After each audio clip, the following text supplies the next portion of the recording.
Ladies, welcome to the Cowboy Judge Show. We have some excitement here. If anybody's not feeling too safe and secure, they will now. Yes. On this show. Big boys. With the guys we've got here. Now I can just kind of speak my mind more freely. If I say anything, some of you guys can step in to help out, right? We will. We'll straighten you out fast. Thank you. I guess that would be part of it too. That's right. So, introduce our guests we've got here today, if you wouldn't mind. Jermaine, Andre, is that right? Yes, it is. Got that right? And then Jesse Finney. Yes, sir. That's it. Mr. Finney runs his own production company for MMA fighting, I guess. Shamrock Enterprises. Do I got that right? Or Shamrock Fighting Championships. Shamrock Fighting Championships. And then Mr. Andre here runs a MMA Dojo. fight. A dojo. A dojo, right? Over off That's the official. St. Charles County. Overland. No, I'm in Overland now. Overland, actually. okay. Yes, off of Page. What's the official name of your Jermaine Andre Martial Arts. Jermaine Andre Yes. Martial Arts. Like I said, you've got to feel secure. I used to run around with some guys that were big bodybuilder guys, and they would always I'd say whatever, and then somebody would look at me and I'd be like, "Are you talking to me?" And my buddies were standing. Just take a step back and fade back into the group of muscle-bound guys. There you Watch go. out, these guys. But you guys do some really cool stuff. I mean, literally, and some backgrounds. That's kind of where we come with this show, is talk about where you came from, how you got through some of the hurdles, somebody say, "Oh, it wasn't fair the way these things happen," but you came through some hurdle and made some major accomplishments, and that's what we want people to see and realize. Anyone can do these things. Would you agree? If they're willing to put in the work. Got to put it in. That's all. Tell me about that, Jermaine. Well, you got to put in. Don't give up. That's where it goes. I always tell everybody, number one thing is you got to learn to believe in yourself. Nobody can believe in you if you don't believe in yourself first. So whatever it is, find what you like. Make sure you're good at it, Right. and then you just got to go for it. Find the avenues to do it and just don't stop. But your guys' stuff, from what I've seen, we had a research crew on Finney and Andre, and yours is, you could say, I can write a book. I can put an engine in a car. But if you're throwing your body in front of other, dudes like your guys' size and stuff, and the mental power all that you can muster ain't making your draw any stronger. You know what I mean? I mean, that's harder. I mean, it's a little bit harder than just the mental, or maybe I'm just not understanding you. What do you think? Well, definitely. I mean, it's natural for human beings to fear personal injury. Right. Number one thing is self-survival. That's what I'm getting at, yeah. And take care of ourselves. And when we go in there, him going there getting kicked in the head, kicked in the face, and having to kick somebody back, me going there and punch somebody in the head, kicking them in the head and taking them to the ground.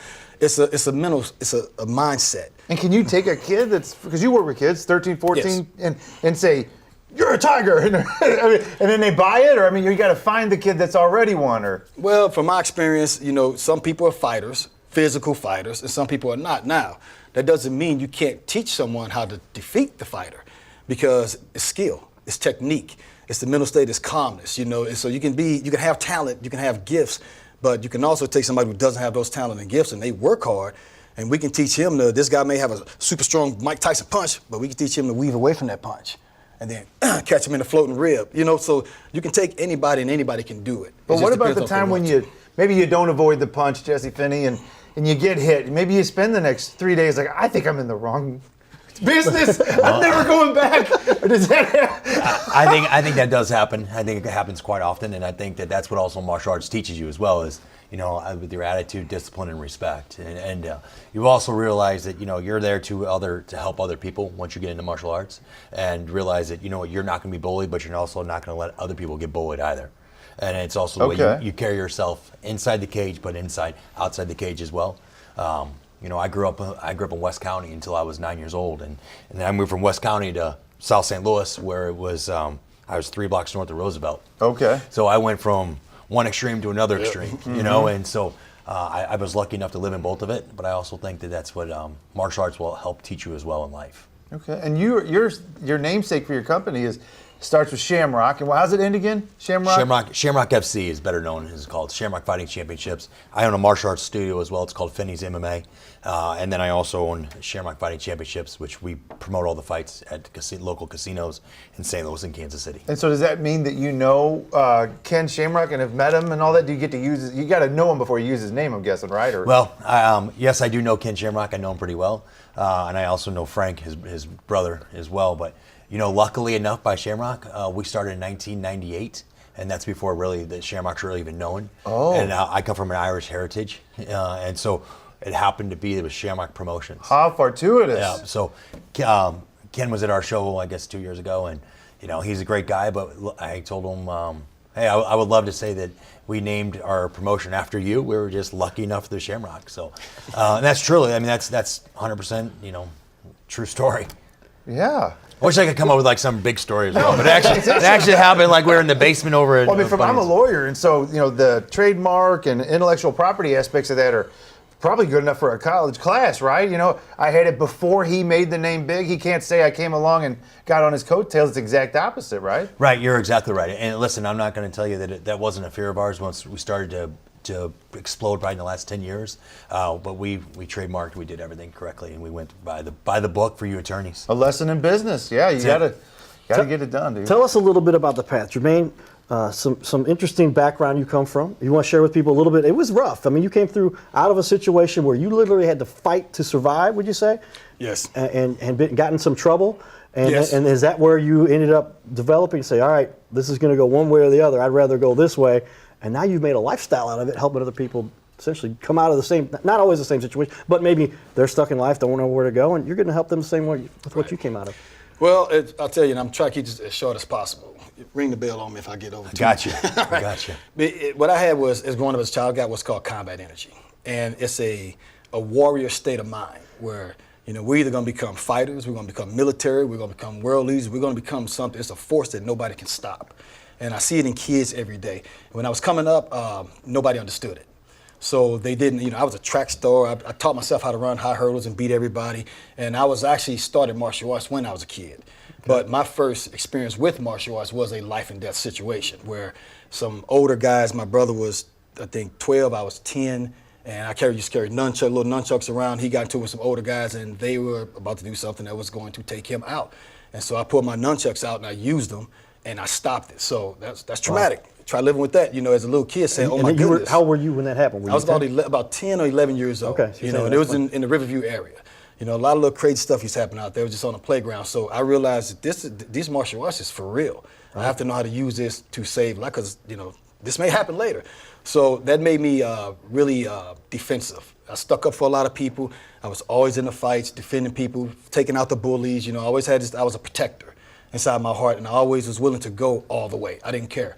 If they pulled weapons, then let's go. I would go straight for them, and luckily that's why I got a strong belief in God, because I should have been taken out many times, Oh, really? And I didn't. I said that, and that's the only reason I didn't. Something was there protecting me because I was too stupid to be making it out myself. So, it ended up leading me because of my, the misunderstanding of what combat energy is. I wasn't a bad kid, but teachers, principals, I got suspended, you get expelled, all these things because I was a warrior. And I needed warrior training, I needed warrior, conditioning, I needed to be with warriors, and that wasn't around.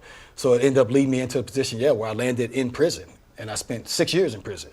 And while I was in there, I actually started training people in there. And the warden saw how, because I told him this, I said, if I'm gonna train you, the martial arts is about respect and defending the weak. I'm not gonna teach you if you're gonna go home and beat your wife when you get out of here and beat your mom. And they said, "Mom, I promise I want," because everybody wants power. Right. And I said, whatever, man. I said, if you're gonna do that, then you gotta start saying yes, sir, no, sir to the guards, because I did, and they would start doing it. And so the warden was like, hey, in my office, and he actually gave me the gym, said, you can train. He said, and this is what he said, and this is a real good point. He said, you can train anybody, if I could send anybody to you, and this was a maximum security. He said, because you get all these knuckleheads who think they're tough coming here. I said, only if we can fight bare knuckle. And he said, what? I said, no, listen. I said, I'm not trying to hurt anybody, because that's not what martial arts is about. I said, these guys ain't no joke. When they come here, they ain't playing. These are the real deal. And if we're trying to say we're martial arts, this and that, you got to let me fight these guys. I won't hurt them, and you got to let them fight each other, and that's what's going to calm them down.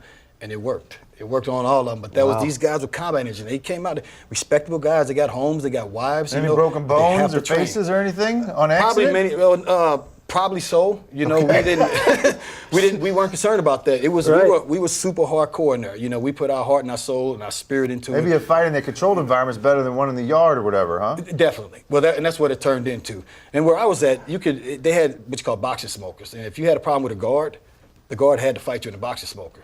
And if the guard had a problem with you, you had to fight him. And that's what Warren was. He said, if you don't fight the guard, you go to the hole. He said to the guard, if you don't fight him, you're fired. Because he said, all this yip yapping, you solve it here. And then after the fight, I don't want to hear about it anymore. And it worked. You know, that place was such a place of respect. Wish we could do that So in he court. Wouldn't that be understood nice? Overrule the club. Come on down here. Right now. Well, There's a new promotion, baby. And Jesse, does that tie into, this is where you teach people the discipline. There's so much, we've had past guests on other shows where they talk about sports gives so much of that discipline. It's a mental game. It's a mental mentality that pervades over the athletic ability, right? And you've got to have both. You can be a great athlete, but if you can't deal with the psychological side of it, this is where you're really helping to develop men. Well, absolutely, and I agree with Jermaine. I mean, I was kind of the same guy. I grew up as a young man. I was always a protector. You know, I was always a protector. I was always the one that would stop if there was, and protect my friends, protect family, protect anything. And in the same way, I mean, I could have very easily went this way, and when I luckily went the right way. And I was an athlete, so I was a baseball, football, and basketball player. And then my stepfather, who helped raise me as well, was a United States kickboxing champion. Fought Bill Wallace on ABC World Sports. Yeah, we So, saw. like, We looked up some stuff about that. So like, so that's where like, and then basically, I came around and these guys were doing mixed martial arts and I was doing kickboxing and they were all trying to get me to come over to do mixed martial arts and these guys were the crazy ones and I was like, you guys, there's no rules, you guys are crazy. And then I led into the kickboxing world and then finally I got in the mixed martial arts world and then realized there wasn't a lot of money, to be quite honest with you. And I was like, you know what? They're making $1,000, $1,500, and they're fighting a couple times a year. And I was like, well, I mean, there needs to be a promotion out there because a guy by the name of Brian Madden had started the promotion. He unfortunately passed away.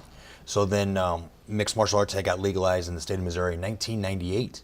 Oh, Yeah, before that, we couldn't even do this kind Couldn't of even thing. do it. It was actually happening underground and illegally. And then, so that's why I started the promotion company. And then, so we've been in business for over 20 years now with the promotion company and just keep pushing forward. And, I'd like to think that we're probably a top, 3 to 5 organization in the country. Oh, really? At this point, oh, for sure. Well, I was there for your last professional fight. Was that Guns and Hoses?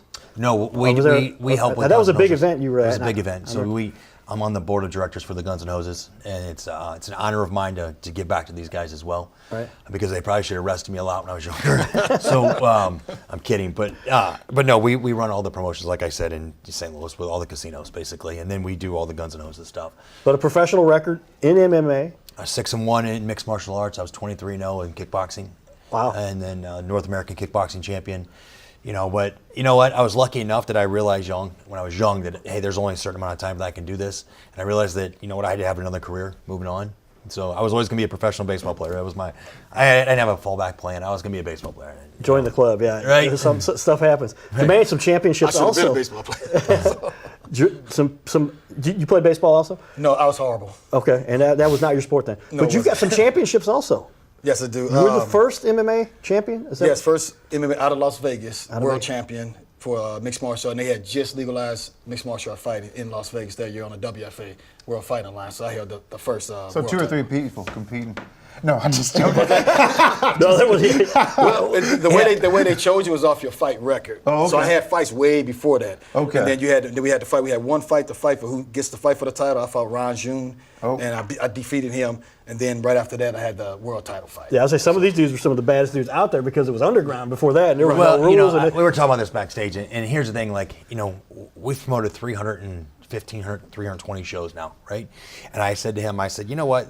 These guys were the ones that were the guys that started it, right? So these kids nowadays, they come up and then you see mixed martial arts. A lot of them, they think of it's just the glory, right? Yeah. I mean, when these guys were doing mixed martial arts, and I came along probably 5 years after them, and there was a lot more rules, right? So these guys, it was Ken Shamrock, Hoist Gracie, Dan Severn, Right. Jermaine Andre, Steve Berger, the guys, these were the guys that when you saw these guys, there was no rules, and that's what, I have so much respect for the guys from the very beginning. And these kids nowadays, they really don't even understand it. And I wish they would actually learn the history a little bit more and understand martial arts. Mm-hmm. Because, these are the guys that, there was no rules. There was no gloves. There was at the end probably for them. But, understand at the same time, these guys, without these guys, we wouldn't be here. If it wasn't for someone like Dana White, Sure. and I say this, is Dana, you either love him or you hate him, but guess what?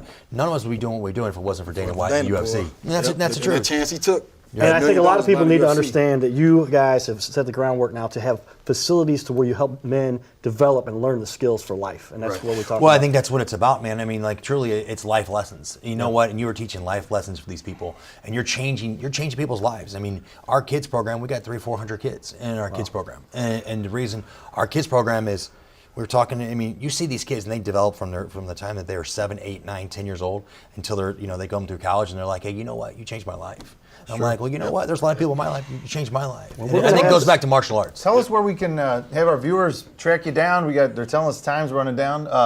Yours is over off Page in Overland now. Your dojo. Yes. And should we get the address or? What's the address? What's Rebecca?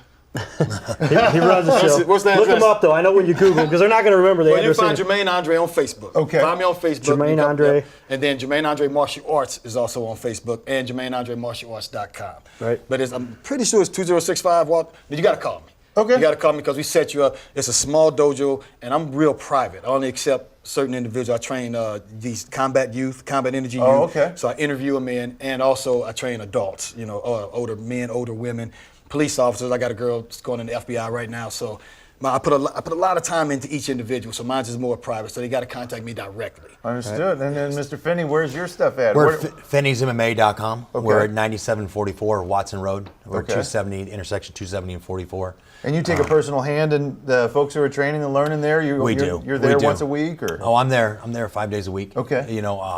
But we have the promotion company in the back as well. So we teach kids from the age of 4 all the way up to 7 years old. Okay. And our kids program is dynamite. Our adults program, we have fighters, of course, but the fighters people are scared of the fighters, and like truly we have 10, 12 fighters, and that's it. People think of us, will think it's just fighters. We're just the opposite. We're open to everybody. Okay. Well, Mr. Andre, thank you Yes. for coming. Absolutely. Appreciate you. Thank you. This has been great. Good to see you guys again. Jesse buddy. puts on an incredible show. They call Thank me you. out when I get there to get the crowd going. I appreciate That's you. it. You do a lot of great stuff. Both of you Thank guys you. keep up the good work. We will. And we've got a lot more to do. We're putting on a show here, and we're just proud to have you guys on it. Right on. And Proud to be here. Thank This you. is the Cowboy Judge Show. Judge, do we get some cool people to come on the show or what, man? I think it's all of you. You're the one who does it. Where do you get everybody? I run How around do you- town in this goofy outfit and try to entertain the people. I guess you get noticed, right? They look at me and they're like, "What's going on here?" And then I give them my sob story. I'm like, "You would not believe what happened." And they go, oh, "All right, I'll help this guy out." Well, I'll tell you, we got a long line of people waiting to come on, Well, so that's good. and the truth is, it's a story that we try to empower and inspire people with, and then other people like to chip in. And I say, why? My story's kind of neat, but you need to hear from some really cool people who've done incredible things. And everybody thinks, oh, they just were so, but they had to work to get there. So let's talk about it. Today we got on the show. I'll introduce Anthony, and you've got the coach here, Anthony Bonner, our CYC coach. You know him personally. Yeah, Coach Keith Mack, been working with my kid for, I don't know, 10 years or something, and then I know his kids are referees and his kids' kids. And I never knew a guy who works at Boeing and then also gives all this time to the community. And when I heard Mr. Bonner was coming on, I was excited beyond compare. But I wondered if he would let you come on. I mean, that sounds kind of mean, but he said, "Yeah, well, all is well with the schedule." He said, So here you are. It's so awesome, And, well, thanks. And then obviously no introduction needed for Mr. Anthony Bonner. Well, let's talk a little bit about it. The NBA star, first-round draft pick out of St. Louis University. We both graduated there. I think he might be better known for graduating there than myself. But the truth is, I remember being a kid and about the high school age, because I'm 4 years behind you technically. Okay. And they go, man, Anthony Bonner just came out of St. Louis University, first team. I have it on here was I got other notes, but don't tell me. Sacramento Kings. Yeah. And then, wow, right into the NBA, made a splash. Tell us a little bit about the background there. How, as a kid, Vashon, and then SLU, and then right into the NBA. Well, it was really, I tell people right now in hindsight, looking back, it was really nothing that I did. It was God's grace and His plan for my life. I started playing basketball late as a sophomore in high school. Was not very good, but had a very intense drive to become good. Right. And that led to me being able to play and becoming the Mr. Basketball my senior year, getting some notice on the Division I level. Had a lot of schools interested, had a very great high school basketball coach in Floyd Irons who gave me sound advice to stay at home and go to St. Louis University, have an opportunity to play and develop. Got better every year as a result of Coach Grosh's tutelage and his demand and his interest in our life. Right. And as a result, my senior year, I was positioned to be able to be drafted. Did not know I would be, but again, God's grace allowed me to be a first-round pick with the 23rd pick in the NBA draft. How come you didn't? The 10th grade thing is so intriguing. I didn't see that when I was looking up all your stuff because there's so much stuff out there. Is how would you have not have done anything till 10th grade and got so good in 24 months? Or Well, I think it was a combination of things. I was a boxer, I was a bowler, I was a football player, I ran track. Back in our days, we we spent our summers at the Herbert Hoover and Matthew Diggers Boys Club, where you were involved in sports all year round. We didn't just concentrate trying to be basketball players or baseball players.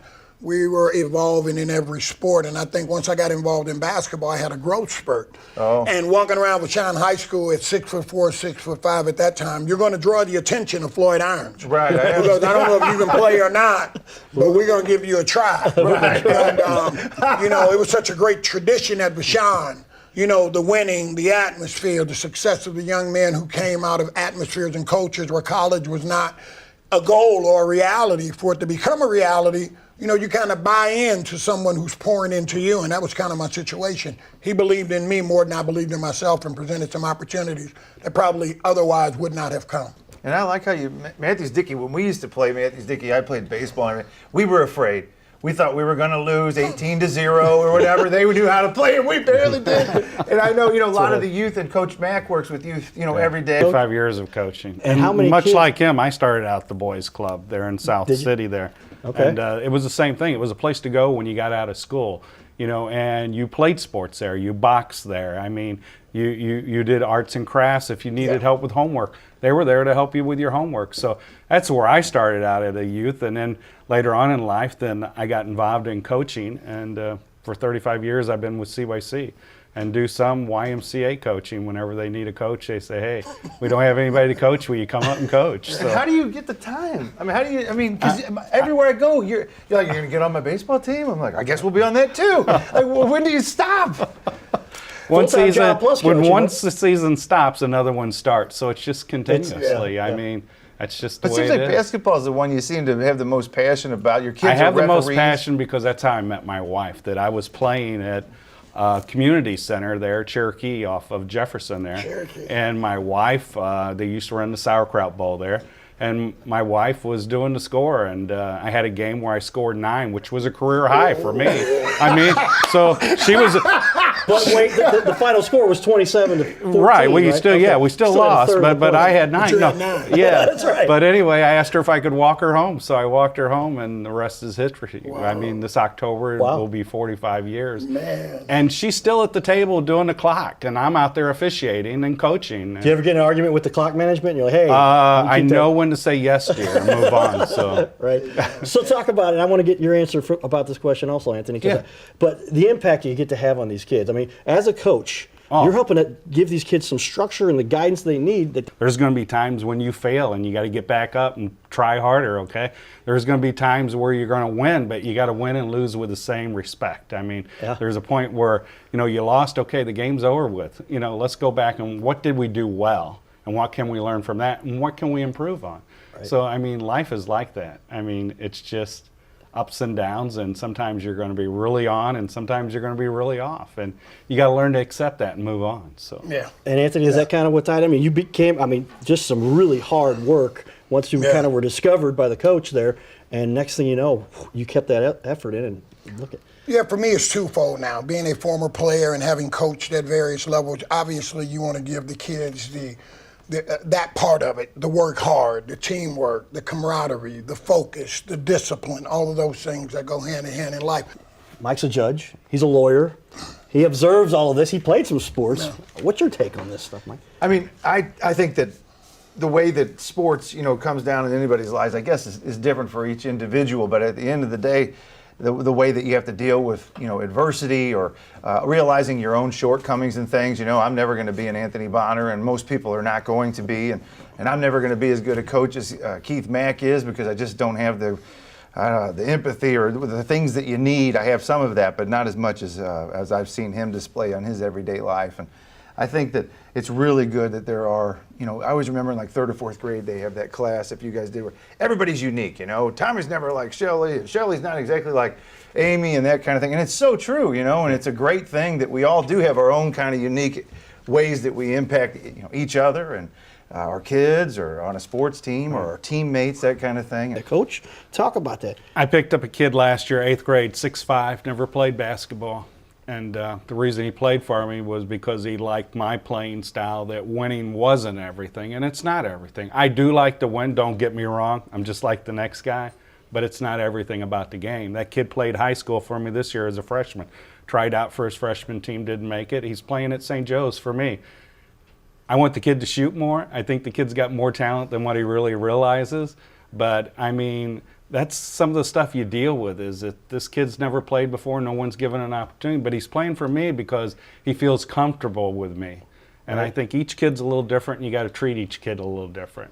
You know, 3 rules is play hard, have fun, and respect. And respect means respect your players on your team, respect the coach, respect the officials out there, and respect the other team. I mean, it's all part of the game.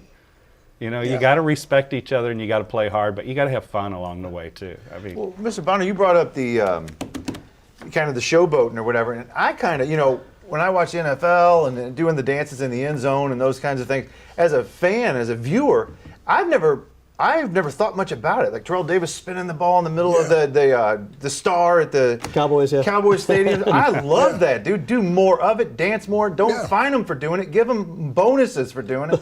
But you know, I know you're saying you guys kind of both agree that possibly the kids are picking up on that too soon. But as an entertainment venue, I like seeing Cam Newton say, you know, I'm Superman and stuff. I love that. Eat it up like a brownie or whatever, you know.